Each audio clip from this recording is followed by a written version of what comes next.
78 බලන්න ප්‍රාග්ධනය හා ශ්‍රමය අතරමැදියෙකු ලෙස කටයුතු කිරීම ව්‍යවසායකත්වයයි. ව්‍යවසායකත්වය පිළිබඳ මෙම නිර්වචන ඉදිරිපත් කරයි. බලන්න මේ නිර්වචනයෙන් ඉදිරිපත් කරපු පුද්ගලයා තමයි සාමාන්‍යයෙන් පුද්ගලයා අහලා ඒ පුද්ගලයා ඉදිරිපත් කරපු නිර්වචනය අහන්නේ නැහැ. නමුත් නිර්වචන ගැන අවබෝධයක් තියෙනවනේ දලව විෂය නිර්දේශයට අදාළව ලබා දීපු නිර්වචන කිහිපයක් පිළිබඳ නිර්වචන ටික පිළිබඳ අවබෝධයෙන් ඉන්න. මොකද නිර්වචනය දීලා මේක මේ කවුද ප්‍රකාශ කරේ කියලා අහන්න පුළුවන්. මේ පුද්ගලයා කියලා මෙන්න මේ පුද්ගලයා ඉදිරිපත් කරමු නිර්වචන ඉදිරිපත් කරන්න කියලා දෙන්නේ නැහැ. නමුත් නිර්වචනයක් ඉදිරිපත් කළා මේ කවර පුද්ගලයන් විසින් ඉදිරිපත් කරපු නිර්වචනද කියලා අහන්න පුළුවන්. දැන් එතකොට ප්‍රාග්ධනය හා ශ්‍රමය අතර දල අවබෝධයක් තියාගෙන යන්න මෙන්න මේ නිර්වචනය මෙන්න මේ වගේ නිර්වචනයක් තමයි මේ පුද්ගලයා ඉදිරිපත් කරේ කියලා පොඩි කටපාඩමින් ඒක තියාගෙන යන්න. ප්‍රාග්ධනය හා ශ්‍රමය අතර අතරමැදියෙකු ලෙස කටයුතු කිරීම ව්‍යවසායකත්වය කියලා ඔක්ස්ෆර්ඩ් ශබ්දකෝෂය අනුව තමයි මේ නිර්වචනය ඉදිරිපත් කරලා තියෙන්නේ. එතකොට මේ තර්ක කරන්න මුකුත් පැහැදිලි කරන්න දෙයක් නැහැ. නිශ්චිතවම මේ නිර්වචන ඉදිරිපත් කරේ ඔක්ස්ෆර්ඩ් ශබ්දකෝෂය. ඒක නිසා ඔක්ස්ෆර්ඩ් ශබ්දකෝෂයෙන් තමයි ඉදිරිපත් කරපු නිර්වචනය මේක. 78 3. ඊට පස්සේ 79 වෙනි MCQ එක බලන්න. බලන්න 79 සම්පූර්ණ ව්‍යවසායකත්වයේ නිර්වචන කිහිපයක් ගැන හොඳ අවබෝධයක් පරීක්ෂා කරන ප්‍රශ්නයක්. හරිත ව්‍යවසායකත්වයේ ප්‍රධාන අරමුණ වන්නේ නව භාණ්ඩ හා සේවා ලබා දීම නෙවෙයි ප්‍රධාන වුණු වෙළඳපොළ ප්‍රසාරණය වීමක් නෙවෙයි ජීවන තත්ත්වයේ උසස් කරලීමක් නෙවෙයි හරිත ව්‍යවසායකත්වයේ ප්‍රධානම බලන්න හතරවෙනි උත්තරේ පොඩි තරමක ගැළපීමක් තියෙනවා ස්වභාවික පරිසරයට ධනාත්මක බලපෑමක් ඇති කිරීම තමයි හරිත ව්‍යවසායකත්වයේ ප්‍රධාන වුණු පාරිසරික හෝ සමාජීය ගැටලු සඳහා ස්වභාවික පරිසරයට ධනාත්මක බලපෑමක් එල්ල කරමින් නව නිෂ්පාදන හඳුන්වා දීම තමයි හරිත ව්‍යවසායකත්වයේ ආරමුණ. ඒතර ගෝලීය ව්‍යවසායකත්වය කියන්නේ විවිධ රටවල තියෙන අවශ්‍යතා හා උවමනා ගෝලීය ව්‍යවසායකත්වය කියලා එකක් තියෙනවා. විවිධ රටවල අවශ්‍යතා හා උවමනා හඳුනාගෙන නව නිෂ්පාදිත බිහි කිරීම. විවිධ රටවල.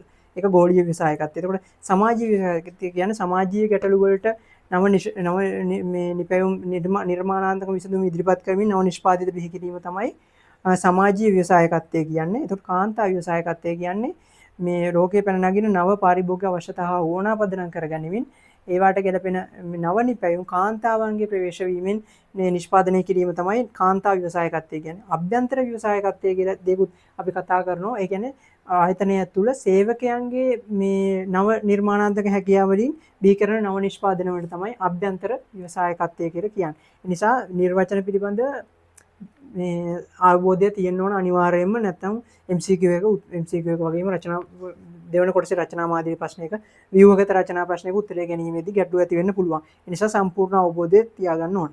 80 වෙනි MCQ එක බලන්න. 80 ව්‍යවසායකයන් සාමාන්‍ය ව්‍යාපාරිකයන්ගෙන් වෙන්කර දැක්වීමට යොදාගත හැකි ප්‍රධානතම ලක්ෂණ වන්නේ ව්‍යවසායකයයි ව්‍යාපාරිකයයි වෙන්කරන. මේ මෙහිමයි. දැන් බලන්න නවෝත්පාදනය නුපසුබට උත්සාහය කියන එක ව්‍යවසායකයටත් තියෙනවා ව්‍යාපාරිකයටත් තියෙනවා. අන්න එතකොට බෙදලින් බලන්නේ ව්‍යාපාරිකයට නැති ව්‍යවසායකයට පමණක් තියෙන මේ ඒ කියන්නේ වෙන් කරනවා කියන්නේ වෙන් කර දැක්වීමට කියන්නේ ව්‍යාපාරිකයා ව්‍යවසායකයට දෙන්නටම තියෙන ඒවාත් අයින් කරන්න පුළුවන්. මොකද ව්‍යවසායකයට විතරක් තියෙන ඒවා බලන්න. නවෝත්පාදනයේ නොපසුබට උත්සාහයේ ව්‍යාපාරිකයා ව්‍යවසායකයට දෙන්නම තියෙනවා. ඒක ඉවත් කරන්න පුළුවන්. නවෝත්පාදනය හා ධෛර්යන්ත බව. නවෝත්පාදනයේ තියෙන ව්‍යවසායකයට විතරයි ව්‍යාපාරිකයා පවතින සම්ප්‍රදායික අදහසක් මතමයි ව්‍යාපාරය කරගෙන යන්නේ. ඒතකොට නවෝත්පාදනයේ හරි නමුත් ධෛර්යවන්ත බව දෙකනටම තියෙනවා. ඒක අයින් කරගන්න පුළුවන්. නිර්මාණශීලීත්වය නවෝත්පාදන හැකියාව. නිර්මාණශීලී නව අදහස් මේ සිතීමේ හැකියාවක් තියෙනවා. නවෝත්පාදනය නව අදහස් පාවිච්චි කරලා නව නිෂ්පාදන සිදු කිරීමේ හැකියාවත් ව්‍යවසායකයට තියෙන්නේ. එතකොට 3 ගන්න පුළුවන්. 4 අවදානම් දැරීම දෙන්නම කරනවා එක නිසා ගන්නත් බෑ. 5ට අවදානම් දැරීම තියෙන නිසා ගන්න බෑ. 80 3 තමයි උත්තරේ වෙන්න ඕන. හරි. ඊළඟට 81 වෙනි MCQ එක බලන්න.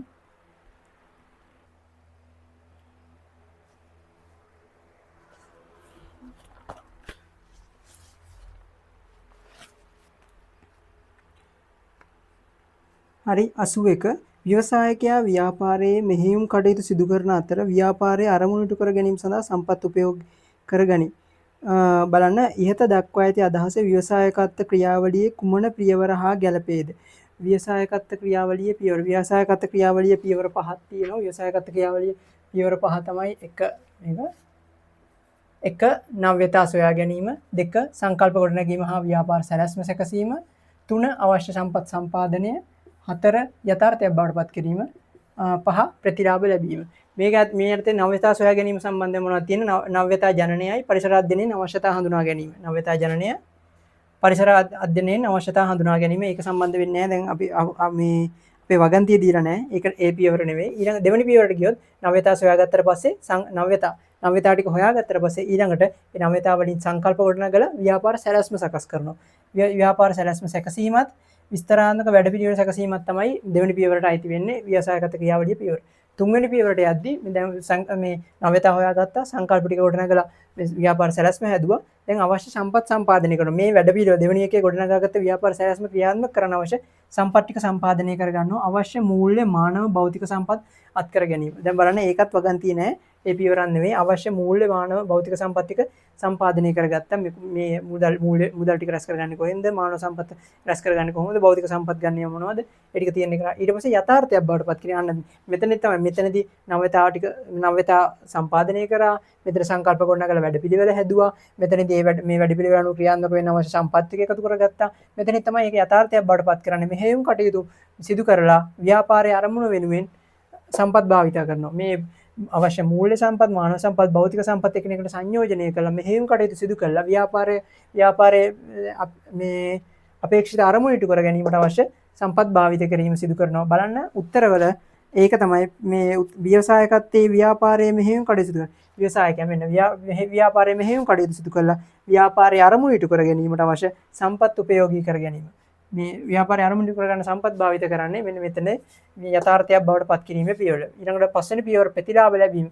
ව්‍යාපාරයේ අනාගත වර්ධනය සංවර්ධනය පිළිබඳ තියෙන ප්‍රතිලාභ තවදුරටත් වර්ධනය කර ගැනීම ව්‍යාපාරයේ අනාගත වර්ධනයයි සංවර්ධනය පිළිබඳ තීරණ ගන්නවා ඊළඟට එතනින් ඉස්සරහට.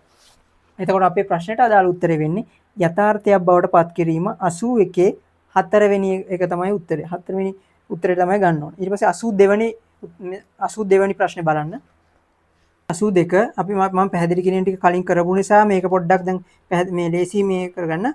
ගෝලීය ව්‍යවසායකත්වය ගැන අපි කිව්වා මේ ලෝකයේ විවිධ රටවල් වලට මේ පාරිභෝගික අවශ්‍යතා හා උවමනා හඳුනාගෙන ඒවට අනුව නිෂ්පාදිත බිහි කිරීම තමයි ගෝලීය ව්‍යවසායකත්වය කියන්නේ. හරිත ව්‍යවසායකත්වය කිව්වේ සමාජීය හා මේ පාරිසරික ගැටලු සඳහා ස්වභාවික පරිසරයට ධනාත්මක බලපෑමක් ඇති වෙන මේ විදිහට නව නිර්මාණ කරා. අභ්‍යන්තර ව්‍යවසායකත්වය කියන්නේ සේවකයන් මේ ව්‍යාපාර සංවිධානයේ අභ්‍යන්තර සේවකයන්ගේ නව නිර්මාණාත්මක හැකියාව පාවිච්චි කරන නව නිපැයුම් බිහි කිරීම. සමාජීය ව්‍යවසායකත්වය කියන්නේ සමාජීය ගැටලු වලට නව නිර්මාණාත්මක විසඳුම් ඉදිරිපත් කිරීම. දැන් බලමු රොටරි සමාජයෙන් විශේෂ අවශ්‍යතා ඇති ළමුන්ට ඉගෙනුම් රොටරි සමාජයෙන් විශේෂ අවශ්‍යතා ඇති ළමුන්ට ඉගෙනුම් මධ්‍යස්ථාන. රොටරි සමාජයෙන් විශේෂ අවශ්‍යතා ඇති ළමුන් කියන්නේ සමාජයේ මේ දැඩි ගැටලු සහගත තත්ත්වයන් ඒ වගේ දෙයක් පිළිබඳව හොයලා බලලා ඒකට මේ විසඳුම් ඉදිරිපත් කරනවා නම් ඒක සමාජ ව්‍යවසායකත්වයට තමයි ගන්න ඕනේ. ඒ සමාජ ව්‍යවසායකත්වය. ඩිල් දුරකථන සමාගමේ සේවකයෙකු නවීන පහසුකම් සහිත දුරකථනයක් නිර්මාණය කර ව්‍යාපාරයේ අධ්‍යක්ෂක මණ්ඩලයට ඉදිරිපත් කරන ඩිල් දුරකථන සමාගමේ සේවකයෙක්. ඒ ආයතනයේම සේවකයෙක්. ඒකට අභ්‍යන්තර සේවකයෙක් විසින් නව නිර්මාණයක් කළා ඒක අධ්‍යක්ෂ මණ්ඩලයට මේ යෝජනා මේ ඉදිරිපත් කරනවා. ඒක අභ්‍යන්තර මේ ව්‍යවසායකත්වයේ බව පැහැදිලිව හඳුනා ගන්න පුළුවන්.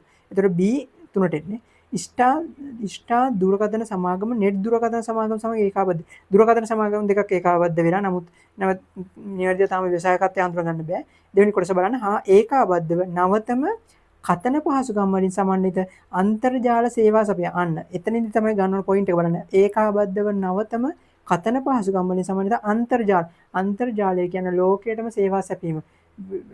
එක රටකට විතර නෙවෙයි රටකට සීමා වෙලා නැතුව ලෝකයේ රටවල් අතර උනත් අන්තර්ජාලය කියන එක පැතිරලා තියෙනවා. ඒ යටතේ තමයි නව කතන පහසුකම් හඳුන්වා දීලා තියෙන්නේ. එතකොට රටකට සීමා වෙලා නැහැ මුළු ලෝකෙම මේ විසඳුම් දෙන්න මේ නව නිර්මාණයක් කරලා තියෙන්නේ.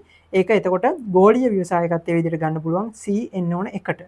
නිර්මාණ සමාගම කඩදාසි රහිත කාර්යාල ක්‍රමයක්. කඩදාසි රහිත මේ කාර්යාල ක්‍රමයක් පවත්වාගෙන යාම කියන්නේම කඩදාසි කියන්නේ මේ පරිසරයෙන් ඉවත් මේ අපි කියන්නේ අඩු කරන්න ඕන දේවල් කියන්නේ හරියට කඩදාසි පොලිතීන මේ වගේ දේවල් අඩු කරන්නනේ අපි උත්සාහ කරන්නේ. එතකොට නිර්මාණ සමාගම කඩදාසි රහිත පරිසරය අපවිත්‍ර වීම මේ පරිසර දූෂණය ඔයා බලන්න ATM මැෂින් එකක් ගාවට ගියාට පස්සේ ඒක පැහැදිලිව අහනවා. ATM මැෂින් එකෙම පැහැදිලිව අහනවා මොකද්ද මේ ඔයාට ගනුදෙනුවට රිසිට් එකක් ඕනද නැද්ද කියලා. ඒ රිසිට් එකක් ඕනද නැද්ද අහුවම මේ නෑ කියලා දෙන්නේ නැතුව එතනට ඔව් කියලා දීලා රිසිට් එක ආවට පස්සේ ඒ රිසිට් එක එතන ATM මැෂින් එක ළඟම බිම දාලා යන මිනිස්සු ඉන්නවා. කොහොමද රටවල් හදන්නේ? ඒ දැන් රිසිට් එක ඒ අවශ්‍ය රිසිට් එක ඒක ATM මැෂින් එකකින් ඒකටම තමයි ඒ කඩදාසි අඩු කරන්න ඕනේ. ඒ හරිත මේ වටපිටාව නිර්මාණය කරන්න ඕන නිසාමයි අහන්නේ. ඒක එතන අපවිත්‍ර වෙන නිසාමයි ඔබ මේ පසුකාලීනව හඳුන්වා දුන්නේ ඔබට රිසිට් එක අවශ්‍යද? ඔව් නැත කියලා දාන්න කියලා. එතන ඔව් ඔයාට රිසිට් එක ඕනම නම් ඔව් කියලා දෙනවනම් ඒක අරගෙන ඔබ ගෙනියන්න ඕන. ඔයා රිසිට් එක ඔව් ඕන කියලා අරගෙන එතන රිසිට් එක එතනම දාලා යනවා නම් ඔයාගේ තත්ත්වය මොකක්ද? ඒ නිසා ඒ වගේ දේවල් මේ කරන්න එපා. සමාජයේ ඔබට ඔබේ ඩිජිටල් ඇප් එකක් තියෙනවා. ඒක හරහා බලා ගන්න පුළුවන්. ඒක තමන්ගේ අවශ්‍යතාවය මත තහවුරු කර ගන්න පුළුවන්. රිසිට් එක ඕන නම් තමන් ඒක අරගෙන යන්න දැන ගන්න ඕනේ. ඒක තමයි අර යහපුරුදු මේ සමාජය වෙනුවෙන් කරන්නේ. ඊට පස්සේ එතකොට උත්තරේ බලන්න සමාජ ව්‍යවසායකත්වය. එතකොට මේ 4 නිර්මාණික සමාගම කඩදාසි රහිත කාර්යාල ක්‍රමයක් හඳුන්වා දී. නිර්මාණි සමාගම කඩදාසි රහිත කාර්යාල ක්‍රමයක් හඳුන්වා දීම ඒක අනිවාර්යෙන් හරිත ව්‍යවසායකත්වයට යන්නේ. එතකොට උත්තරේ වෙන්න ඕන CDBA. CDBA එන්නේ 82 83 වෙනි MCQ බලන්න. 83 වෙනි MCQ එකත් මේ බෝඩ් එක දිහා බැලුවත් උත්තරේ ගන්න පුළුවන්. මේ බලන්න ව්‍යවසායකත්ව ක්‍රියාවලියේ මේ පියවර ටික අහලා තියෙන්නේ. නව්‍යතා සොයා ගැනීම, සංකල්ප ගොඩනැගීම හා ව්‍යාපාර සැලැස්ම සැකසීම, අවශ්‍ය සම්පත් සම්පාදනය, යථාර්ථයක් බවට පත් කිරීම, ප්‍රතිලාභ ලැබීම. මේ ගමම පාඩම් කරගන්න. නව්‍යතා සම්පාදනය කිරීම. මේ විරාවෙම පාඩම් කරගන්න. නව්‍යතා සොයා ගැනීම, සංකල්ප ගොඩනැගීම හා ව්‍යාපාර සැලැස්ම සැකසීම, අවශ්‍ය සම්පත් සම්පාදනය, මේ යථාර්ථයක් බවට පත් කිරීම, ප්‍රතිලාභ ලබා ගැනීම, ප්‍රතිලාභ ලැබීම. ඔන්න ඔය පියවර පහ මේ ගමම පාඩම් කරගන්න. ව්‍යවසායකත්ව ක්‍රියාවලියේ පියවර. එතකොට උත්තරේ තියෙන්නේ මොකේද බලන්න. නව්‍යතා සම්පාදනයේ නව්‍යතා සොයා ගැනීම ආරම්භ වෙන උත්තර දෙකක් තියෙනවා. ඒ දෙකෙන් ඉස්සරහට ගිය සංකල්ප ගොඩනැගීම හා ව්‍යාපාර සැලැස්ම සැකසීම දෙකට තියෙන්නේ 83 තුන්වෙනි උත්තරේ. 83 3 තමයි උත්තරේ වෙන්නේ. 84 වෙනි MCQ එක බලන්න. හරි 84 වෙනි MCQ එක බලන්න. පහත දැක්වෙන්නේ ව්‍යවසායකත්වයෙන් ලැබෙන පුද්ගල ආයතනික සමාජ හා ආර්ථික ප්‍රතිලාභ කිහිපයකි. ප්‍රතිලාභ ටික දීලා තියෙනවා. බෙදන්න තියෙන්නේ පුද්ගල ආයතනික සමාජ හා ආර්ථික අනුපිළිවෙලින් පෙළ ගැස්වූ විට කොටස් තුනට බෙදන්න තියෙනවා. පුද්ගලයේවයි ආයතනිකයේවයි සමාජ හා ආර්ථික කොටස් තුනට බෙදන්න තියෙනවා. පුද්ගල පළවෙනි බලන්න සමාජ තත්ත්වය හා පිළිගැනීම. සමාජ තත්ත්වය හා පිළිගැනීම මොනවටද අයිති වෙන්නේ? සමාජ තත්ත්වය හා පිළිගැනීම. ව්‍යවසායකත්වයෙන් සමාජ තත්ත්වය හා පිළිගැනීම වැඩි වෙන්නේ කාටද? අදාළ ව්‍යවසායකයට. ඒ කියන්නේ පුද්ගලයාට. පුද්ගල ප්‍රතිලාභය. දෙවෙනියට ජනතාවගේ ජීවන තත්ත්වය. ජනතාවගේ ජීවන තත්ත්වය කියලා යම සිදු වෙන්නේ පුද්ගලයාටවත් ආයතනයටවත් නෙවෙයි සමාජයට. සමාජය හා ආර්ථිකයට තමයි ආර්ථිකය නියෝජනය කරන්නේ. ජනතාව නියෝජනය කරන සමාජය හා ආර්ථිකයනේ. එතකොට සමාජය හා ආර්ථිකයේ ප්‍රතිලාභයක් විදිහට තමයි ජනතාවගේ ජීවන තත්ත්වය යාම ගන්න. එතකොට ඒක තුන්වෙනියට. ඊට පස්සේ ආත්ම තෘප්තිය. ආත්ම තෘප්තිය ඇති වෙන්නේ අනිවාර්යෙන් අදාළ පුද්ගලයාට. එහෙනම් නැත්නම් ව්‍යවසායකයාට ඇත්තන ප්‍රතිලාභයක්. පුද්ගල ප්‍රතිලාභයක්. ඊට පස්සේ ව්‍යාපාරයේ අඛණ්ඩව වර්ධනය වීම. ව්‍යාපාරයේ අඛණ්ඩව වර්ධනය වීම මොකද්ද? ඒක ගන්න පුළුවන් මේ ආයතන ව්‍යාපාර සංවිධානයේටනේ ඒක වැලි වෙන්නේ. ඒක අනිවාර්යෙන් ආයතනික ප්‍රතිලාභයක්. තරංකාරීත්වයට මුහුණ දීමට හැකියවීමත් ඒකත් ආයතනික ප්‍රතිලාභයක්. ඊළඟට රැකියා අවස්ථා උත්පාදනය කියන එක සමාජ හා ආර්ථික පැත්තටනේ රැකියා උත්පාදනය. එතකොට උත්තර ටික වෙන්නේ AC මුලින් ඊට පස්සේ DEBF. AC DEBF 84 තුන්වෙනි උත්තරේ එන්නේ. 85 වෙනි MCQ එක බලන්න 85 අවස්ථාවක් උදා කරගෙන එයින් ප්‍රයෝජනයට ගැනීමට සංවිධානයක් නිර්මාණය කරන්නා ව්‍යවසායකයෙකි. එහිදී සම්බන්ධ වන සියලුම කටයුතු හා කාර්ය ව්‍යවසායකත්ව ක්‍රියාවලියට ඇතුළත් වේ. ඒ අනුව ව්‍යවසායකයා යන්නට පූර්ණ අර්ථ නොදෙන ප්‍රකාශය. ව්‍යවසායකයා කියන අර්ථ දෙන්නේ නැති ව්‍යවසායකයා කියන එකට පූර්ණ අර්ථයක් ගෙන බැරි ප්‍රකාශය. ලාභ අරමුණු කරගෙන ව්‍යාපාරයක ආයෝජනය කරන්න. ඔව් ලාභයක් අපේක්ෂාවෙන් තමයි ව්‍යවසායකයා ලාභයක් අපේක්ෂාවෙන් තමයි මොනවද මේ භූමිය ශ්‍රමය ප්‍රාග්ධනය කියන සම්පත් සංකලනය කරලා නව ව්‍යාපාර අවස්ථාවක් බිහි කරන්නේ තමන්ට ව්‍යවසායකයාට තමන්ට ලාභයක් මේ ඉපීමේ අපේක්ෂාවෙන්. ඊළඟට ව්‍යාපාරයක කළමනාකරන කටයුතු වල යෙදෙන්න. ව්‍යාපාරික කළමනාකරණ කටයුතු වල යෙදෙන්නා කියන එක නිශ්චිතවම පැහැදිලි කිරීම ගන්න අමාරුයි. ඊළඟ එක බලන්න ව්‍යාපාරයක ආයෝජනය කර කළමනා කටයුතු වල නිරත වෙන්න.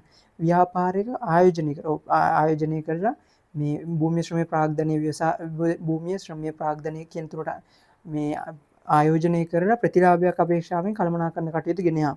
ඒක ගන්න පුළුවන්. ව්‍යාපාර අවදානමට මුහුණ දෙමින් ලාභ ලබනව. අවදානම බාර ගැනීමෙන් ලාභයක් උපයීමට අපේක්ෂා කරන තමයි ව්‍යවසායකයා. නව්‍යතාව වලින් වෙනස්කම් ඇති කරන. නව්‍යතාව වලින් වෙනස්කම් ඇති කරන්න කියන එකක් ගන්න පුළුවන් ව්‍යවසායකයාට. ව්‍යාපාරයේ කළමනාකරණ කටයුතු යෙදෙන්න කියන සරල තේරුම මේ ප්‍රමාණවත් මදි. මොකද කළමනාකරණ කටයුතු කළමනාකරෝ යෙදෙනවා, අයිතිකරෝ යෙදෙනවා. ඒක නිසා ඒක සම්පූර්ණ අර්ථයක් ගෙන දෙන්නේ නැහැ. ඒක නිසා 85 දෙවෙනි උත්තරේ ගන්න වෙනවා. අර්ථ නොදෙන ප්‍රකාශයට 85 2. 86 වෙනි MCQ එක බලන්න. 86 ව්‍යාපාරිකයා හා ව්‍යවසායකයා අතර සමානකම් මෙන්ම වෙනස්කම් ද ඇත. ව්‍යවසායකයාට සුවිශේෂී වූ ලක්ෂණ වන්නේ. මේකත් අර කලින් MCQ එකකුත් අපිට වුණා. ව්‍යාපාරිකයා ව්‍යවසායකයා අතර වෙනස්කම් ඇත. ව්‍යවසායකයාට සුවිශේෂී ව්‍යාපාරිකයාට නැති ව්‍යවසායකයාට පමණක් තියෙන ලක්ෂණ අහන්නේ. ලාභ අපේක්ෂාවෙන් කටයුතු කරන ව්‍යාපාරිකයාට ලාභ අපේක්ෂාවෙන් කටයුතු කරන එක ගන්න බෑ. එතකොට පළවෙනි උත්තරේම වැරදි. ඊට පස්සේ ආරක්ෂාකාරීව කටයුතු කරයි. ආරක්ෂාකාරීව කටයුතු කරන්නේ ව්‍යාපාරිකයා. එතකොට මේ ඒක ගන්නත් බෑ. තුන්වෙනි එක බලන්න වෙළඳපොළ නායකයෙකි. හරි ව්‍යවසායකයා වෙළඳපොළ නායකයෙක් වෙනවා. ව්‍යාපාරිකයා වෙළඳපොළ නායකයෙක් නෙවෙයි. පාරිභෝගිකයා ඉලක්ක කොටගෙන කටයුතු කරයි. පාරිභෝගිකයා කටයුතු කරගෙන පාරිභෝගිකයා ඉලක්ක කරනවට වඩා වෙළඳපොළ ඉලක්ක කරගෙන තමයි පාරිභෝගිකයා ඉලක්ක කරගෙන කටයුතු කරයි කියන එක ව්‍යාපාරිකයාත් සිදු කරනවනේ. ව්යාපාරිකයාත් කරන්නේ මේ පාරිභෝගිකයා ඉලක්ක කරගන්න එක. ව්‍යවසායකයාත් නව අදහසක් ජනනය කරන්නේ පාරිභෝගිකයා ඉලක්ක කරගෙන. ඒක මේ ව්‍යාපාරිකයාටයි ව්‍යවසායකයාට දෙන්නටම පොදු ලක්ෂණ. ඊට පස්සේ ස්වකීය අදහසකට ව්‍යාපාරය ආරම්භයි. තමන්ගේම අදහස. ව්‍යාපාරිකයා සම්ප්‍රදායික අදහස් පාවිච්චි කරාට මේ ව්‍යවසායකයා තමන්ගේම අදහස් ස්වකීය අදහසක් අලුත් අදහසකට අනුව ව්‍යාපාරය ආරම්භ කරන්නේ. ව්‍යාපාරයේ සඳහා ජීවිතේ. ව්‍යාපාරයේ සඳහා උඩ එකක් අහුවෙන්නේ නැති ව්‍යාපාරයෙන් ජීවිත. ව්‍යාපාරිකයා තමයි ව්‍යාපාරයෙන් ජීවත් වෙන්නේ. නමුත් ව්‍යාපාරයේ සඳහා ජීවත් වෙන ව්‍යාපාරයේ පැවැත්ම වෙනුවෙන් ජීවත් වෙන කෙනා තමයි ව්‍යවසායකයා කියන්නේ. අවදානම් බාරගනි. මේ ව්‍යාපාරිකයා අවදානම් බාර ගන්න කැමති නැහැ. ආරක්ෂාකාරීව කටයුතු කරන්නේ. ව්‍යවසායකයා අවදානම් බාර ගන්නවා. වෙළඳපොළ නායකයෙක්. ව්‍යවසායකයා කියන්නේ වෙළඳපොළ නායකයෙක්. එතකොට උත්තරේ ගන්න පුළුවන්. පස්වෙනි එක සහයෝගයෙන් කටයුතු කරයි කියන එක දන්නෝනේ. ඉතින් ව්‍යාපාරිකයයි ව්‍යවසායකයා දෙක කරනවා. ඒක නිසා ඒකත් ගැලපෙන්නේ නැහැ. හතරවෙනි එක තමයි උත්තරේ 86 4. 87 වෙනි එක බලන්න. ටිකක් මේ ගැටලු සහගත MCQ එක. පහත දැක්වෙන්නේ 87 පහත දැක්වෙන්නේ ව්‍යාපාර කටයුතු වල යෙදෙන පුද්ගලයන් පිළිබඳ හැඳින්වීමකි. පියාගෙන් පළවෙනි එක බලන්න සුසීල් අමල් නිමල් රනිල් කියන හතර දෙනෙක්ගේ ප්‍රකාශ දීලා තියෙනවා. අහන්නේ ඉහත පුද්ගලයන් අතුරෙන් කියලා දීලා තියෙනවා. ව්‍යවසායකයන් හා ව්‍යවසායකයන් නොවන බෙදීමක් තමයි උත්තර ටික බැලුවම පේරනවා. ව්‍යවසායකයන් හා ව්‍යවසායකයන් නොවන බෙදීමක් තමයි අපේක්ෂා කරන්නේ. බලමු අපි. සුසීල් පියාගෙන් හිමි වූ රෙදිසාප්පුව කියනකොටම සම්ප්‍රදායිකව පවත්වාගෙන ආපු එකක්. බලමු මොකක් හරි අලුත් දෙයක් ඒක ඇසුරෙන් කරලාද නැත්නම් ඒකම යම් කිසි අප්ඩේට් එකක්ද කරලා තියෙන්නේ මොකද්ද බලමු. පියාගෙන් හිමි වූ රෙදිසාප්පුව කාන්තා පිරිමි හා ළමා ලෙස අංශවලට බෙදා ව්‍යාපාරය පුරුදු කරනවා. පියාගෙන් හිමි වූ රෙදිසාප්පුවෙම අංශ තුනක් බෙදීමක් විතරයි කරන්නේ. එතකොට ඒක ව්‍යවසායක අදහසක් නව්‍ය අදහසකට අලුත් දෙයක් ජනනය කිරීමක් එතන වෙලා නැහැ. මේක ව්‍යාපාරික අදහසක් විතරයි. ව්‍යවසායකයෙක් විදිහට ගන්න බෑ. ඊට පස්සේ දෙවෙනිය කාර්මික විද්‍යාලයේ පාඨමාලාවෙන් පසු ගරාජයක් ආරම්භ. කාර්මික විද්‍යා පාඨමාලාවක් කියන්නේ මේ දේවල් ගරාජ් තාක්ෂණික දේවල් වලට යොමු වෙන ව්‍යාපාර. ඒව සම්ප්‍රදායික දේවල්. ඒකේ ගරාජයක් ආරම්භ ගරාජයක් කියන්නේ සම්ප්‍රදායික සමාජයේ තියෙන දේ. ඒකත් සාමාන්‍ය කටයුත්තක් විදිහට තමයි ගන්නෙ. නැතුව මේ ව්‍යවසායක අදහසක් විදිහට ගන්න අමාරුයි. ඊට තුන්වෙනි එක නිමල් බලන්න පාරම්පරිකව කෘෂි කර්මාන්තයේ යෙදී වර්තමානයේ කාබනික වගාවෙන් ලබා ගන්නා එළවලු පළතුරු හා පලා වර්ග ශ්‍රණිකව පරිභෝජනයේ සූදානම් කොට ඉදිරිපත් අන්න වර්තමානයේ කාබනික වගාවෙන් ලබා ගන්න එළවලු හා පළතුරු මොනවද ශ්‍රණිකව පරිභෝජනය සඳහා සූදානම්. ඒ කියන්නේ වෙළඳපොළට නිකන් එළවලු විදිහටම ඉදිරිපත් කරලා ඒවා ගෙදර ගෙනිහිලා නැවත සුද්ධ කරලා සෝදලා ඒ සියලු දේවල් කරලා නැවත සාමාන්‍ය පරිභෝජනය කරන විදිහ නෙමෙයි ශනිකව පරිභෝජනයට සූදානම් කොට තමයි වෙළඳපොළට ඉදිරිපත් කරන්නේ. පරිභෝජනයට සූදානම් කොට ඉදිරිපත් කරනවා කියන්නේ නිකන් මේ ඔක්කොම සෝදලා පිරිසිදු කරලා පැකට් කරලා තියෙන ආහාර වගේ ඔය කැබලි කරලා තියෙන පිරිසිදු කරපු එළවලු මේ පැකට් කරලා එහෙම තියෙන ඔය සුපර් මාකට් වල එහෙම තියෙන කැබලි කරන ලද ආහාර ගෙදර ගිහලා ගෙදර ගිහිල්ලා මේ තම්බල මේ තම්බුව කෑවා. ඔර මේ සොයදුවා තම්බුව කෑවා. ලොකුට කෑ කෑලි කපන්න පිරිසිදු කරන්න මුකුත් කරන්න දෙයක් නැහැ. සොයදුවා ඒ පහසු විදියට කන්න පුළුවන්. අර මේ කාර්යබහුල පුද්ගලයන්ට කාර්යබහුල පුද්ගලයන්ට ටක් ගාලා සුපර් මාකට් එකෙන් ගිහිල්ලා අරගෙන ඇවිල්ලා පිසීම කරා කෑවා. ඒ වගේ කාර්යබහුල පුද්ගලයන්ට ගැලපෙන විදිහට මේ වගේ පරිභෝජනයට සූදානම් කරපු ආහාර වෙළඳ පොළට ඉදිරිපත් කරලා තියෙනවා. සුපර් මාකට් වල වගේ තියෙන එක විවිධ ආහාර මේ පරිභෝජනයට සූදානම් කරපු ආහාර ඒවා මේ පැකට් කරලා තියෙනවා. ඒ වගේ දෙයක් කරන්නේ ඒක අලුත් දෙයක්. ඒ කියන්නේ සාමාන්‍ය වෙළඳ පොළ ක්‍රමයට වඩා එළවලු පළතුරු වෙන නිකම්ම වෙළඳ පොළ ඉදිරිපත් කරනවට වඩා වෙනස් ක්‍රමයක්. එතකොට ඒක ව්‍යවසායක අදහසක් විදිහට ගන්න පුළුවන්. හතර බලන්න රනිල් දේශීය වෛද්‍යවරයෙකි ආයුර්වේද ශනික වේදනානාශකයක් හඳුන්වා දී ඇත. අන්න දේශීය වෛද්‍යවරයෙක් ආයුර්වේද ශනික වේදනානාශකයක් හඳුන්වා දී ඇත. අන්න නව්‍යතා මේ මීට පෙර තිබිච්ච නැති ආයුර්වේද ශනික වේදනානාශකයක් හඳුන්වා දී ඇත. හඳුන්වා දී ඇත කියන්නේ ඔහු විසින්ම හඳුන්වා දී. එතකොට ඔහු නව්‍යතාවක් ජනනය කරලා තියෙන වෙළඳ පොළට ව්‍යවසායකයෙක් කියලා හඳුන ගන්න පුළුවන්. එතකොට උඩ සුසිල් ලමල් ව්‍යවසායකයෝ නෙවෙයි, නිමල් රනිල් ව්‍යවසායකයෝ. සුසිල් ලමල් ව්‍යවසායකයෝ නෙවෙයි. සුසිල් ලමල් ව්‍යවසායකයෝ නෙවෙයි. සුසිල් ලමල් දෙන ව්‍යවසායකයෝ නොවන ව්‍යාපාරිකයන් වන අතර නිමල් රනිල් ව්‍යවසායකයන් නෙවෙයි. උත්තරේ 3 87 3. ඊට පස්සේ 88 වෙනි MCQ එක බලන්න. 88 බලන්න. ප්‍රශ්න කෙලින්ම බලමු. ඉහත ඡේදය තුල අවධාරණය කර ඇති ව්‍යවසායකත්ව ගති ලක්ෂණ අයත් වර්ණ ව්‍යවසායකත්ව ගති ලක්ෂණ මේක නිශ්චිතව මේ අර සිලබස් එකට අනුව දීපු ටිකක් තියෙනවා. එන්නේ ටික තමයි මේ බලාපොරොත්තු වෙන්නේ. බලමු අපි කියවන් යද්දී අහු වෙනවා කියලා. ව්‍යාපාරිකයෙකු යෙදෙන සෑම අයෙකුම ව්‍යවසායකයෙක් නොවේ අවදානම් දැරීමේ සූදානමත්. අවදානම් දැරීමේ සූදානම කියන එක මේ අවදානම් දැරීමේ සූදානමත් නිර්මාණශීලීත්වයත් ඒ දෙකම තියෙනවා. අවදානම් දැරීමේ සූදානම කියන එක ව්‍යවසායකයාගේ ගති ලක්ෂණයක් වෙනවා. අවදානම් දැරීමට මුහුණ දීම ඊට පස්සේ නිර්මාණශීලීත්වයත් ව්‍යවසායකයාගේ ගති ලක්ෂණයක් කියලා පිළිගන්නවා. ඊට පස්සේ ව්‍යවසායකයා තම කටයුතු කරේ දැඩි කැපවීමකින් කැපවීම ව්‍යවසායකයාගේ ගති ලක්ෂණයක් වෙනවා. ආත්ම විශ්වාසයත් ව්‍යවසායකයාගේ ගති ලක්ෂණයක් වෙනවා. ඕනෑම පරිසර තත්ත්වයකට නම්‍යශීලීව ගැලපීමේ හැකියාවක් තිබෙනවා. තව නම්‍යශීලීව කියන එක ගන්න අමාරු ව්‍යවසායකයාගේ ගති ලක්ෂණයක් විදිහට ඍජුව. තවද ඒ වගේම ඔහු හොඳ නායකයෙක්, හොඳ කළමනාකරුවෙක්, පුද්ගලයන් දිනා ගැනීමේ දක්ෂයෙක්, හොඳ සංනිවේදකයෙක්, හොඳ ව්‍යවසායකයෙක් වන්නේ ව්‍යවසායකත්ව ගති ලක්ෂණ වගේම ව්‍යවසායකත්ව කුසලතාව වෙනවා. මේ අපිට මේ අනිකුත් දේවල් අපි අන්ඩර්රයිට් කරමු නැති දේවල් මේ ව්‍යවසායකත්ව කුසලතාවත් එක්ක සම්බන්ධ වෙලා තියෙන්නේ. අපි පැහැදිලිව හඳුනගත්ත අවදානම් දැරීම, නිර්මාණශීලීත්වය, කැපවීම, ආත්ම විශ්වාසය වගේ ඒවා තියෙනවා නම් ඒ ටික තමයි ව්‍යවසායකත්ව ගති ලක්ෂණ වෙන්නේ. එතකොට ඒ ටික තියෙන අවදානම් දැරීම, නිර්මාණශීලීත්වය, කැපවීම, ආත්ම විශ්වාසය තියෙනවා දෙවෙනි උත්තරේ. 88 දෙවෙනි උත්තරේ ගන්න පුළුවන්. 89 වෙනි MCQ එක බලන්න. 89 සාර්ථක ව්‍යවසායකයෙකු තුළ තිබිය යුතු ව්‍යවසායකත්ව කුසලතා. දැන් අපි කලින් කතා කරා ව්‍යවසායකත්ව ගති ලක්ෂණ. දැන් මොනවද? ව්‍යවසායකත්ව කුසලතා. නායකත්වය, අන්තර්පුද්ගල සමදතා, sannivedanaya, කළමනාකරණය වෙන මේ වගේ දේවල් තමයි ව්‍යවසායකත්ව කුසලතා බලන්න. එහෙම තියෙනවද කියලා. sannivedanaya තියෙනවා, අන්තර්පුද්ගල කුසලතා පළවෙනි එකේ තියෙනවා, නිර්මාණශීලී බව නැහැ. ව්‍යාපාරේ ඒක ගති ලක්ෂණයක් ව්‍යවසායකත්ව. කැපවීම දෙවෙනි එකේ තියෙන එක ව්‍යවසායකත්ව ගති ලක්ෂණයක්, ඒකත් වැරදි. අවදානම් දැරීම තුනේ තියෙන එක ව්‍යවසායකත්ව ගති ලක්ෂණයක්, ඒකත් වැරදි. හතරවෙනි එක බලන්න sannivedana කුසලතා තියෙනවා, කළමනාකරණය තියෙනවා, අන්තර්පුද්ගල හැකියාව තියෙනවා. ඒක ගන්න පුළුවන්. පස්වෙනි එකෙත් ආයි ව්‍යවසායකත්ව ගති ලක්ෂණ තියෙනවා.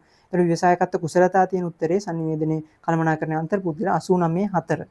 ඊට පස්සේ 90 කියන MCQ එක බලන්න. 90 සියලු ව්‍යවසායකින් ව්‍යාපාරිකින් වන අතර ව්‍යාපාරිකයින් ව්‍යවසායකින් නොවේ. ඒ අනුව සියලුම ව්‍යාපාරිකින් ව්‍යවසායකින් නොවේ. හරි, ඒක හරි. ඒ අනුව ව්‍යාපාරිකයෙක්ගෙන් ව්‍යවසායකයෙකු හඳුනාගන්න. දැන් මම හිතන්නේ MCQ 3-4ම සම්බන්ධ වුණා මේ ව්‍යාපාරිකයා ව්‍යවසායකයා වෙන් කර ගැනීමේ ගති ලක්ෂණ සම්බන්ධ. ව්‍යාපාරිකයෙක්ගෙන් ව්‍යවසායකයෙකු වෙන් කර හඳුනා ගන්න. අවදානම් සහිත පරිසරයක වැඩ කිරීමට ඇති කැමැත්ත. එක වගේ උත්තර පහක් තියෙන්නේ. මම හිතන්නේ හොඳම අදහස තමයි කල්පලා ගන්න තියෙන්නේ. අන් අය ලවා වැඩ කරවා ගැනීමට ඇති කැමැත්ත. අවදානම් කළමනාකරණය කිරීමට ඇති කැමැත්ත. පවත්න අවදානම් කළමනාකරණයට ව්‍යාපාරිකයෙක් කැමති. පවත්නා තත්ත්වයන්ට ප්‍රතිචාර දැක්වීමට ඇති කැමැත්ත. ඒක ව්‍යාපාරිකයෙක්ගෙන් වෙන් කරගන්න අමාරුයි ව්‍යවසායකයයි. අවදානම් වලට මුහුණ දීමට ඇති කැමැත්ත. අනිවාර්යයෙන්ම ව්‍යාපාරිකයා ආරක්ෂාකාරී පිළිවෙතක් අනුගමනය කරද්දී ව්‍යවසායකයා අවදානම් වලට මුහුණ දීමට කැමති පුද්ගලයෙක්. ඒ නිසා අවදානම් දැරීමට ඇති සූදානම්, අවදානම් වලට මුහුණ දීමට ඇති මේ කැමැත්ත මත ඒ කියන්නේ හරියටම ගැලපෙන උත්තරේ විදිහට අනිත් ඒවා නිකන් ආසන්න වශයෙන් ගියාට අවදානම් වලට මුහුණ දීමට කැමැත්ත තියෙන ව්‍යවසායකයාට. එතකොට ඒක ව්‍යාපාරිකයාගෙන් වෙන් කරනවා 95 උත්තරේ. 91 වෙනි MCQ එක බලන්න. 91 බලන්න. X තීරුවේ ව්‍යවසායකත්ව කුසලතාවයි, Y තීරුවේ ඒවයි අර්ථය දැක්වෙනවා. x තීරුවයි y තීරුවයි ගලපන්න තියෙන්නේ. අපි මේ ඡේද වගේ තියෙන නිසා මේ පැත්ත මුලින් කියවමු. තම අනුගාමිකයින් ලවා කාර්ය ඉටුවා කරවා ගැනීම සඳහා ඔවුන් ධෛර්යමත් කරමින් විධිමත්ව මෙහෙයවි.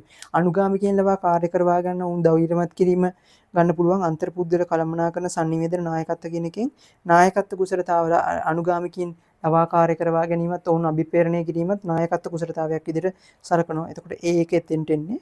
එසේ අරමුණු ඉටු කරවා ගැනීමට මනා සම්බන්ධීකරණයක් පවත්වාගෙන අරමුණු ඉටු කර ගැනීමට මනා සම්බන්ධීකරණයක් පවත්වාගෙන ඍජුව ගන්න අමාරුයි. ඒක පොඩ්ඩක් තියමු. ඊළඟට බාහිර හා අභ්‍යන්තර පාර්ශව සමග මනා සම්බන්ධතාවයක් පවත්වාගෙන බාහිර හා අභ්‍යන්තර බාහිර පාර්ශවයන් එක්ක අභ්‍යන්තර පාර්ශවයන් එක්කයි මනා සම්බන්ධීකරණයක් පවත්වාගෙන යාමට අපි කියනවා අන්තර් පුද්ගල සම්බන්ධතාව පවත්වනවා කියලා. බාහිර සමාජයත් එක්කත් අභ්‍යන්තර කටයුතු එක්කත් මේ හොඳින් කටයුතු සම්බන්ධතාව පවත්වාගෙන යන එකට අපි කියනවා අන්තර් පුද්ගල සම්බන්ධතාව පවත්වනවා කියලා. ඒකට CN එතෙන්ට ඊට පස්සේ 7D බලන්න සැලසුම්කරණය සංවිධානයකරණය මෙහෙයවීම හා පාලනය යන කුසලතා. ඒකට කියනවා කළමනාකරන කුසලතා කියලා පැහැදිලිවම ඒක D කියලා ගන්න පුළුවන්. එතකොට අරමුණු ඉටු කර ගැනීමට මනා සම්බන්ධීකරණය කියන එකෙන් අපිට sannivedana කුසලතා වලට ඒක වර්ග කරන්න පුළුවන්. එතකොට උත්තර ටික එන්නේ CDBA. එතකොට 91 දෙවෙනි උත්තරේ අපිට ගන්න පුළුවන්. හරි. එතනින් ව්‍යවසායකත්වය කියන කොටසත් ඉවරයි. ඊට පස්සේ දැන් 6 වෙනි එකකයට අපි ආවලා තිනවා